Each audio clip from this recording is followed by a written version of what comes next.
Adriano da Rocha Lima. Secretário, obrigado pelo contato aqui. Bom dia. Rubens, bom dia a todos os ouvintes e telespectadores aí do Sistema Sagres. Secretário-Geral de Governo, Adriano da Rocha Lima. Secretário, a gente está acompanhando um processo para enxergar na prática aqueles 85 centavos, por exemplo, da gasolina. Ainda não chegou. O governo está se esforçando para que isso, para que o mercado, né, de fato, leve isso para o consumidor e que outros fatores estão sendo avaliados pelo governo para essa possível redução do preço, além da queda no ICMS, secretário? Bom, em primeiro lugar, a gente tem que entender que o preço na bomba do combustível é um preço livre que é aplicado lá pelos donos de postos a partir de uma composição de custos e margem que, pela economia, pela forma que isso é tratado no Brasil, é de livre definição do dono de posto. Temos que entender também que a composição do custo do combustível ela envolve uma série de fatores. O principal desses fatores é justamente o preço que vem lá, é praticado pela Petrobras, que tem relação com o mercado internacional, que, por sua vez, tem relação com o câmbio do dólar, né? Nós sabemos que o dólar, hoje em dia, ele está num valor muito acima do que estava alguns anos atrás. O que nós, né, do governo estadual, podemos fazer é atacar aquilo que são impostos estaduais, né? Lembrando que também existem impostos federais sobre combustível. Então, o que é relativo a impostos estaduais, até antes da semana passada de ser sancionada pelo presidente da República a lei de redução do ICMS, nós estávamos impedidos de fazer essa redução para que todos entendam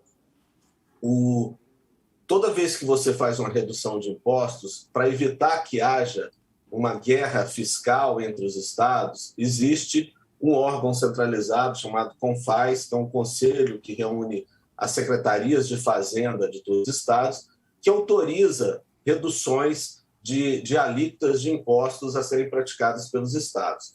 Então, até então, nós estávamos impedidos de fazer essa redução por conta também do nosso ingresso ao RRF, que é o regime de recuperação fiscal, que impede também que você conceda descontos e reduções adicionais, uma vez que você está dentro de um programa elaborado pelo governo federal que dá algumas facilidades de renegociação da dívida para que o Estado saia da situação fiscal que ele estava lá no início de 2019. Então, em função de toda essa conjuntura, o Estado estava impedido de fazer redução. No momento em que foi aprovada essa lei federal, nós imediatamente, né, já fizemos, através do governador, o anúncio da redução da alíquota, indo de encontro àquilo que foi definido pelo projeto de lei, que antes nós estávamos impedidos de fazer por todas as restrições que eu coloquei aqui. Agora,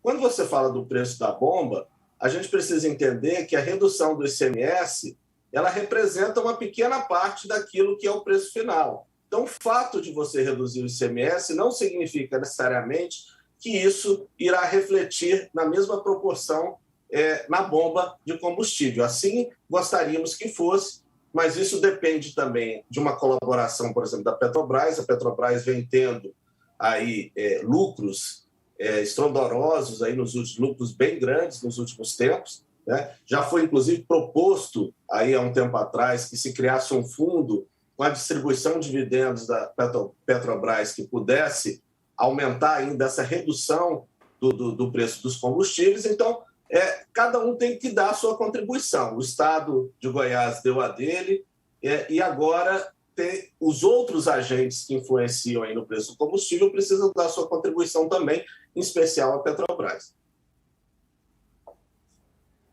Pois é, e aí há algo especificamente esperado da Petrobras? O governo do Estado acompanha esse processo, tem novo presidente, o que é que se pode esperar efetivamente da Petrobras nesse processo? Porque senão o governo do Estado reduz aqui o ICMS, espera uma redução na prática, na bomba, claro que há essa liberdade de preço, como o senhor disse, mas aí tem alguma consequência? Já tem consequência, né? Pequena, mas já tem alguma redução nos preços, mas daqui a pouco se vier mais aumentos lá na refinaria, né, por parte da Petrobras, esse desconto de ICMS pode ficar consumido, secretário. O que é que se espera?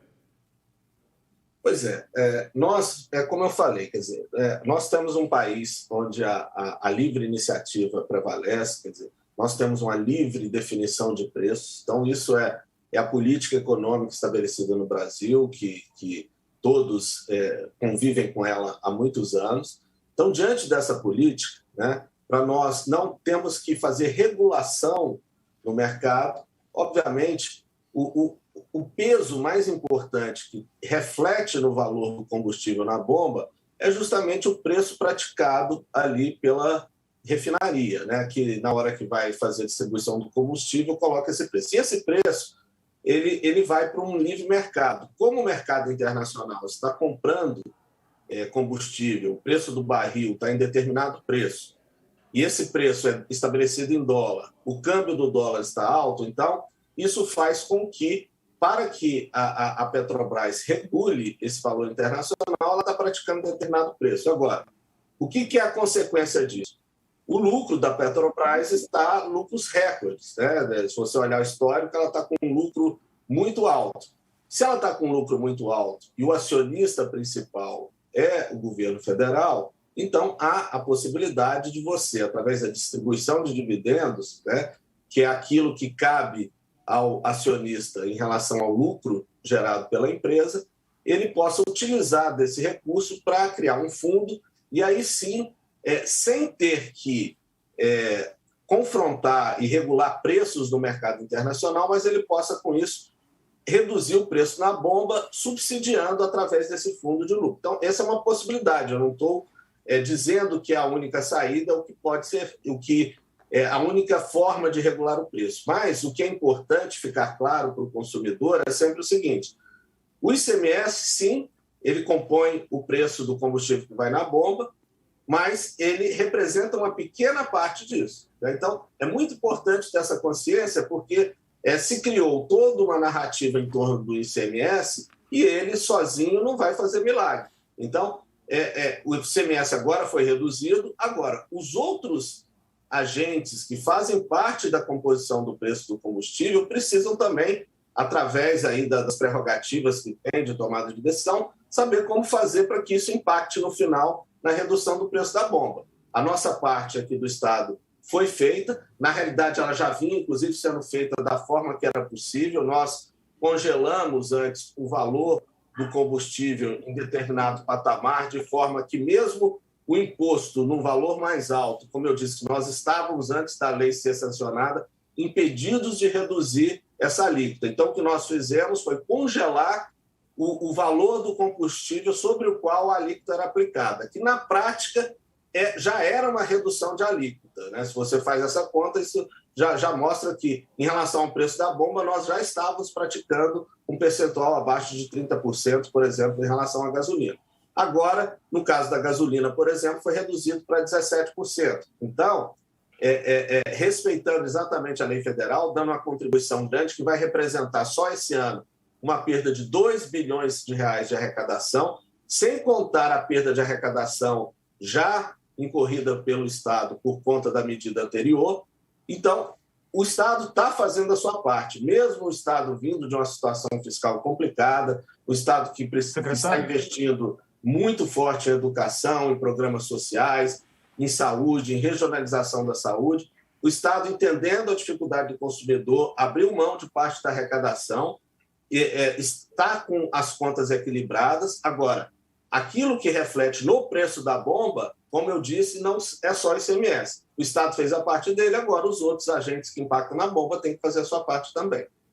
Secretário, bom dia. Nós temos aqui 3 minutos para encerrarmos a nossa conversa com o senhor. Só para finalizar esse assunto, o Fundo Protege, como é que vai ser essa recomposição, levando em consideração que agora com essas reduções aí na incidência do ICMS aqui no Estado? Bom, em primeiro lugar, o que precisa ficar absolutamente claro, nenhum corte nos todos os programas que são financiados pelo Fundo Protege será feito. O Fundo Protege, em todos os programas financiados por ele, estão preservados e continuarão sendo implementados, né?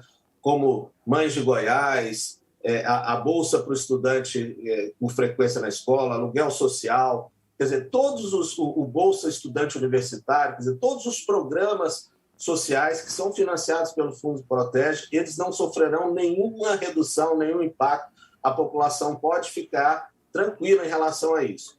Como que isso foi possível? Nós trabalhamos nesses últimos 3 anos e meio justamente ajustando as contas para poder fazer frente a essas situações como agora. Então, se chegou numa situação onde nós precisamos ali apoiar na redução do valor do preço do combustível na bomba, mesmo tendo perda de arrecadação, isso foi feito, mas essa perda de arrecadação ela está sendo compensada pelos ajustes fiscais feitos ao longo do tempo, de forma que nós preservemos todos os programas sociais implementados pelo governo. Isso eu posso garantir que absolutamente nenhum programa que está planejado sofrerá cortes em função dessa redução de arrecadação. Secretário, hoje nós teremos um anúncio de melhorias aí no eixo Anhanguera. O senhor havia destacado numa entrevista com a gente aqui na Sagres sobre a utilização de um acordo que o Estado firmou no passado com as empresas de transporte para a extensão das linhas do eixo Anhanguera. Então, esse acordo, ele avança nesse aspecto agora com as empresas de ônibus, elas colocando mais veículos na própria linha do eixo e também nas suas extensões?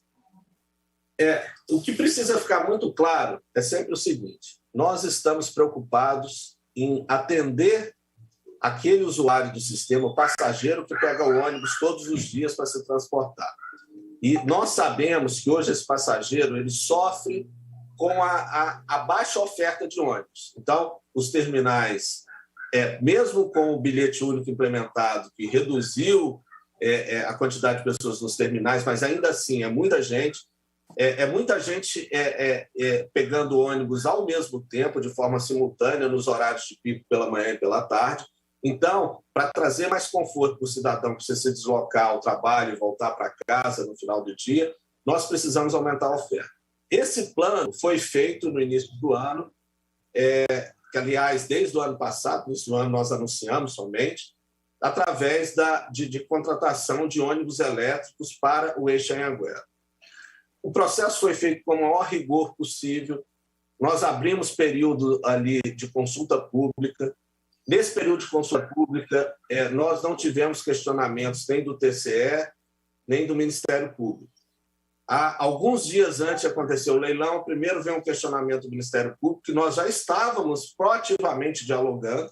Nós respondemos todas as perguntas, em seguida veio um questionamento do TCE, na segunda data do leilão, onde nós também já respondemos todas as questões levantadas pelo TCE. Todas elas foram um relatório de mais de 80 páginas enviados para o TCE, com todas as respostas detalhadas de tudo que foi questionado. Como eu tinha dito, não havia dificuldade nenhuma em responder aqueles questionamentos. Eles só poderiam ter sido feitos no momento correto. Mas isso impactou em atraso, porque, como foi suspenso o leilão, nós não vamos ter os ônibus elétricos nas datas que estavam previstas, que começaria agora no segundo semestre. Então, tivemos que tomar outras medidas. Essa medida foi de trazer os ônibus convencionais, que também está em falta no mercado. Não há tempo para você fazer uma licitação. Serão quantos ônibus, secretário? Só para a gente não perder aqui. Ao todo, teremos 110 ônibus, sem contar os reservas, para o eixo Anhanguera e suas extensões. Hoje, eles estão operando com 86. Então, você está aumentando de 86 para 110, sendo que dentro dos 86 ainda estão os reservas. Então, 86 para 110, sem contar o reserva, que tem mais 10 ônibus reservas aí para algum ônibus que quebrar. Então, secretário, esse apoio nós fizemos através de uma cooperação com o setor privado, onde eles vão colocar esses veículos à disposição da rede metropolitana de transportes. Entendi, secretário. Quero agradecer ao senhor pela entrevista aqui à Sagres. Hoje nosso tempo um pouquinho mais corrido. Muito obrigado pela sua participação. Até uma próxima oportunidade com a gente. Obrigado a vocês, sempre à disposição.